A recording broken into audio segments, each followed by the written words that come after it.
mwongeye kwirwa inshuti zacu dukunda cyane. Uyu munsi tugiye gukorana smooth y'umwembe ndetse n'umuneke ndetse n'amata. Amata yacu murayabona ni inshyushyu ikonje.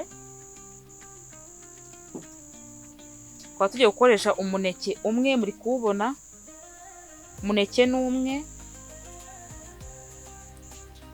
ndetse n'umwembe wacu nuko twawukase mbere ariko nawo ni umwe murawubona. Ego, ku bantu rero bashaka kubyibuha inshuti zanjye wakoresha ino smooth rwose ubyibuha wumva, niyo uri kuyinywa ubyibuha wumva rwose.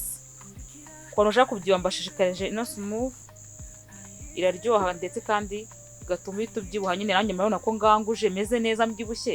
Ino smooth niyo nkoresha rwose kandi iba imeze neza. Murakoze.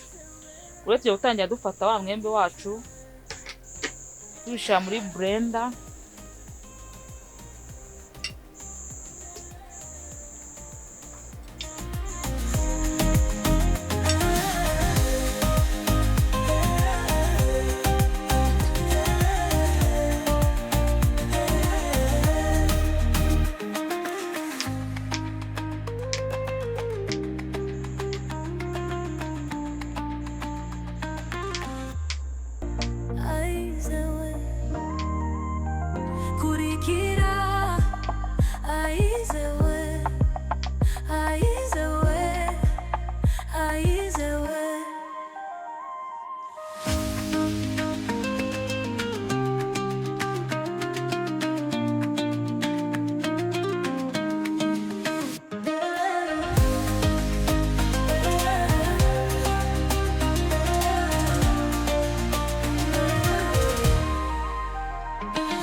Tugiye gusukamo amata.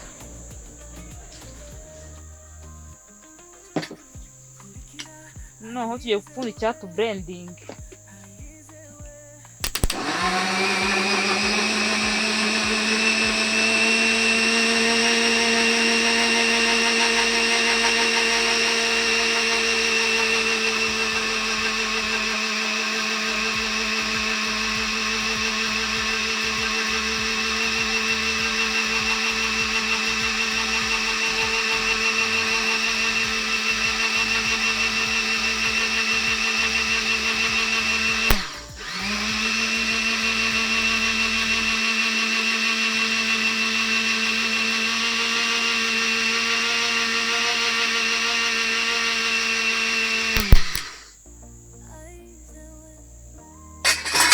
Fata ikirahure cyacu dusukemo.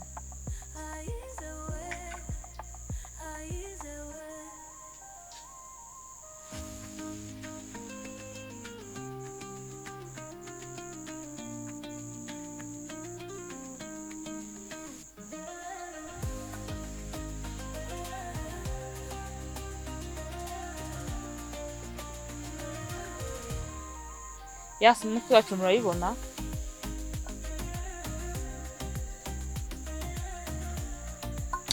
Murayibona ya smooth yacu ko yabonetse. Tugiye kunywaho twumve uburyo imeze.